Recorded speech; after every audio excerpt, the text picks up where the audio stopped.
tí thật anh ấy cái rung chừng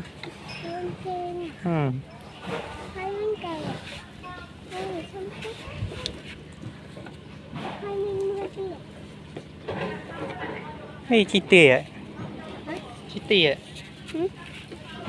ấy chị trai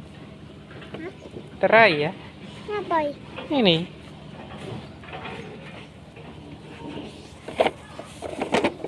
trai á lang chị hả lang đây rồi à thì mẹ đặt đây lang hả lang đâu xí màu thân này màu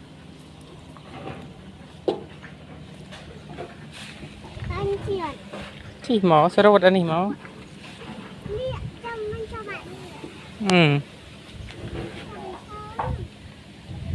chị mỏ ru mỏ thì tiết ngột rồi đầu chi ăn đâu mà đỏ lang cái này ai tê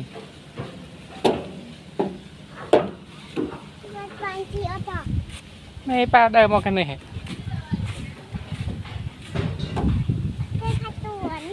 ai tê chị mà rin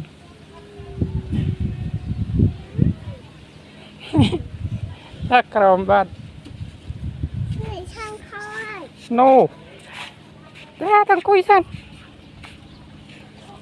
anh ơi ông này